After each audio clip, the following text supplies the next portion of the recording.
Hello again, everyone. This is Mr. Mark with the Tawny Town Library here with another cooking video for you. This week, we're going to do a really neat recipe that my family's been making this summer, fried summer squash. For this, all we're going to need is some summer squash. You're going to need some flour and some cornmeal for the covering, and then we're going to need a variety of spices. This will vary entirely into your taste. Today, I will be using what we in our household call the magic spice. This is garlic, rosemary, and sea salt. It makes everything tastes delicious. And then we have some red pepper to give it a little bit of spice, and then even more salt and some pepper because those taste good on pretty much everything. So let's get started.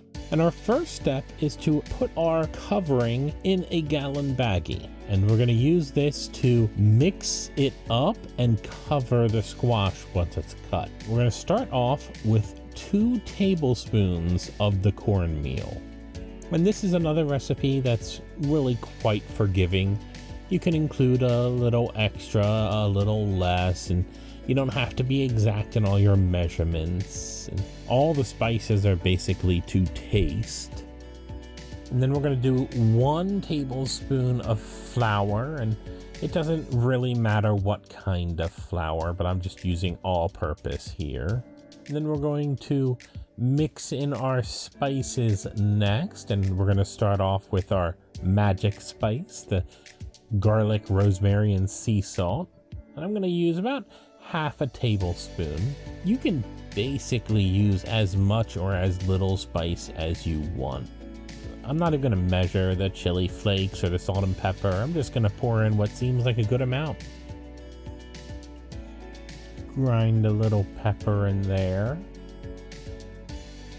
And our covering is ready to go. We're just going to close this bag and mix it up thoroughly so that it's even.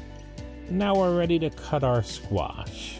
And this is just a summer squash we've picked up from a fruit stand. I couldn't even tell you what kind it is exactly, but this is all we need. And I'm going to cut off the top and the bottom here. And you can cut it into slices if you want, but we found that it fits better, like lies better in the pan if it's cut into chunks like you see me doing here. So I'm just going to chunk this entire summer squash and we'll move to the next step. So let's speed ahead a little bit.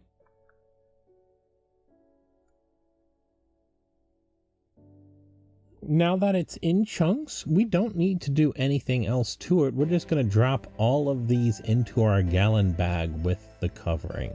And then we're going to seal it up and we're going to shake it well to make sure it gets covered entirely.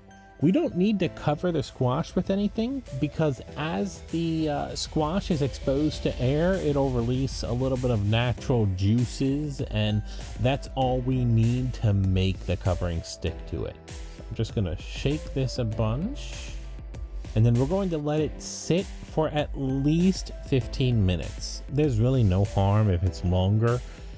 You don't want to do it too long because the squash will get soggy, but you want to give it at least 15 minutes, and you want to shake it a few times in there. Make sure that all of the breading gets on there. We'll come back when it's done. And you can see that our squash is ready to be fried up. So we're going to move over to the pan. And I'm just going to pour in enough vegetable oil that the bottom of the pan is covered. It doesn't have to be a specific amount. Just want to make sure that you've got a good covering there. And then we're going to heat it up over medium heat.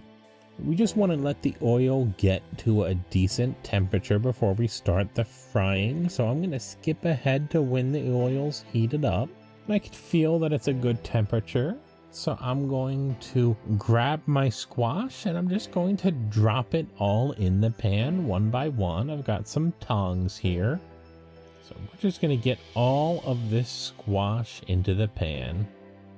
And I'm just going to make sure that every piece of squash has one of the breaded faces facing down. And we're just going to let this fry in the oil for 2 to 3 minutes until the bottom is nice and brown. You don't need to be exact about the time. It doesn't matter that much if it's a little overcooked. You just want to make sure it's been fried.